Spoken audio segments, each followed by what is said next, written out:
Recently, Activision has apparently been asking some questions about wild changes to some systems we've both seen for a while in Call of Duty and others that would be maybe newer. As a part of the Call of Duty Recon Squad program, a small subset of players have been asked about their feedback that could determine some future content we see in-game.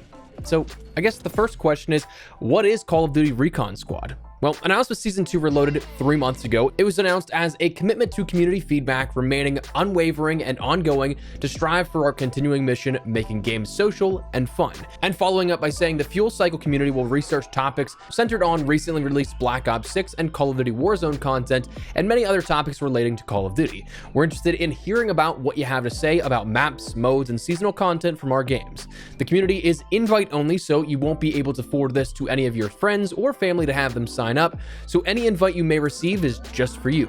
All types of players are being invited, no matter the modes or number of hours you play. We want to hear from you. If you receive an invite, don't miss out on this chance to have your voice heard and score some in-game items as a result. So essentially an invite-only focus group where you can end up earning specific rewards as well. Things like gobblegum packs, weapon and XP tokens, stickers, sprays, charms. There's a few blueprints for the knife, GS45, AEK and Model L, along with an operator skin or two. So just for giving your feedback on, do you like this, dislike it, whatever the case, that some people have been invited on. But recently it's been reported that there are new ideas being floated out from recent focus groups surrounding this Recon Squad that mentions propositions of changing how Prestige works and suggestions for a super Easter egg reward. As for Prestige, it was mentioned randomized Prestige was discussed in a recent Recon meeting. Locked items such as weapons, score streaks, field upgrades, and so on would be a random level each Prestige instead of the same level every single time. It was said the focus group was 50-50 on that. So instead of what we have now, where you were to take a look at the 1 to 55 progression, that would not be a definitive list every single time. You could end up getting the best weapon at level 3, whereas somebody else could get it at 27 or something similar like that, where it randomizes every aspect of the unlock and progression experience.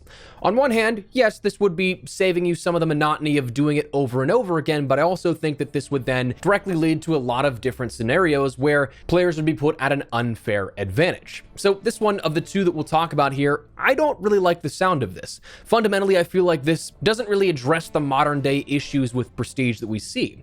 Instead, if we can divert a little bit here from that, what I would suggest for a change to Prestige is a separation of Classic Prestige and a Warzone Prestige system. Classic Prestige, there was no issues whatsoever, and I'm personally glad that it returned for Black Ops 6.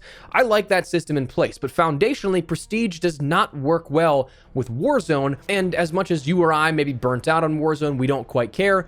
It's not something that is going away for a little bit of time. So in the future, if I were to have a say, I would say as a free-to-play player, having a Prestige system that relocks everything ends up limiting that experience and locks a lot more crucial gameplay elements away as opposed to if it happened in multiplayer. Since Modern Warfare 2019, Warzone only initially had those levels one time you had to rank up through to unlock everything. Then you had seasonal prestiges that in Modern Warfare 2019 were simply additive, and then in Cold War and Vanguard, with a little bit more to go on each season, they were still automatic, where it was just a visual adjustment to the ranking and nothing else to your actual gameplay experience. I think that if you were to introduce a Prestige system in the future that's different to Warzone, you have it either be automatic like the former systems of Cold War and Vanguard, or two, just have a straight level system. But the most integral part being no resets. So like a military rank again, and even just if you prestige consciously, it's only a visual thing or unlocks more challenges to progress through and doesn't relock everything.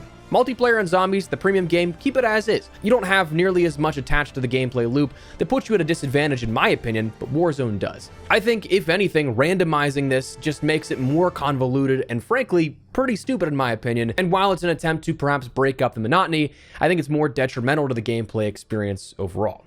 Now, if we are going a step further and just pitching ideas here, I'd love to see the sort of prestige systems for multiplayer and zombies again, similar to how it was handled in Black Ops 3, Black Ops 4, Infinite Warfare, COD World War II.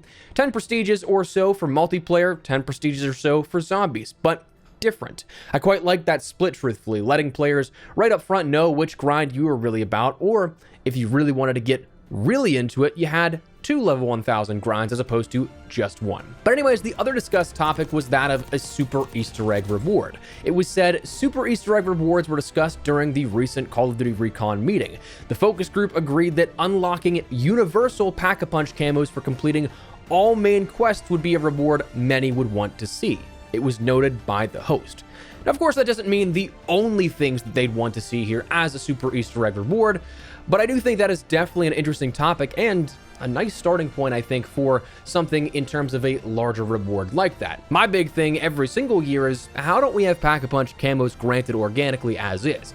I personally think with how cool they are, it's criminal you can't really share those in multiplayer or in Warzone. I kind of had hoped that with the recent emphasis on rewards for doing the Easter eggs, that Pack-a-Punch camos would be one of those. Like, imagine instead of the charm you get or something like that, or an operator skin, that if you complete it before directed mode, you get to use those Pack-a-Punch camos from that map in multiplayer in Warzone. They're unlocked on your account. Like, that'd be so cool, I think. And in the past, I think Black Ops 3 was the only one that really kind of handled this super well. Into the Void, probably one of my favorite camos, that being the Revelations Pack-a-Punch camo. Dragonfire, Overgrowth, Emerald, Sapphire, Topaz, Cosmic, and things alike, they were all Pack-a-Punch camos that were 1000% some of the best camos in that game, in my opinion.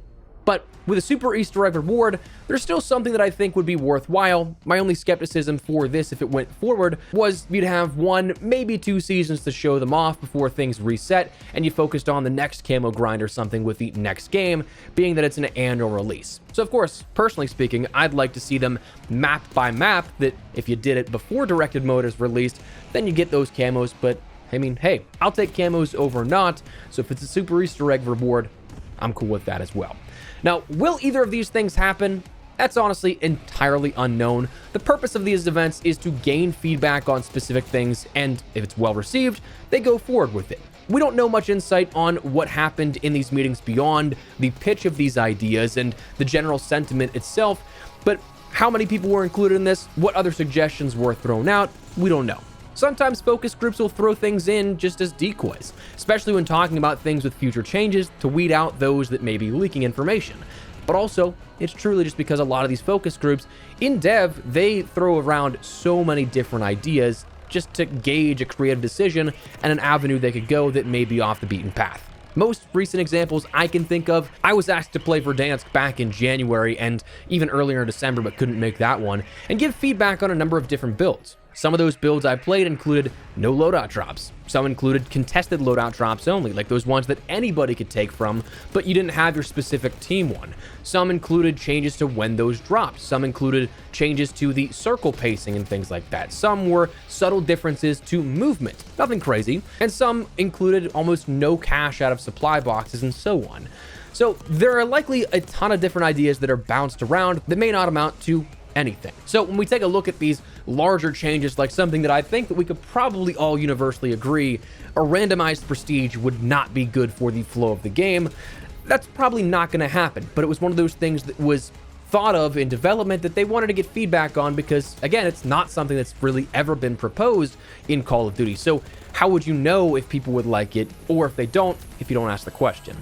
So that said, just wanted to fill you guys in today on a few things that were minor, but definitely raised some eyebrows, I think, but maybe good for discussion. So let me know your thoughts down below. What do you guys think of these wild changes proposed by Activision? Do you like the idea of a random prestige? Do you like the idea of a super Easter egg reward? Whatever the case, drop your thoughts. If you guys enjoyed the video, you found it at all insightful, do me a favor and drop a like on it. Of course, if you are new to the channel, make sure you subscribe so you don't miss a single thing regarding all things Black Ops 6 and other FPS content. I'd love to have in the community. For now, though, thanks so much for watching. Mine has been Espresso. I'll see you later.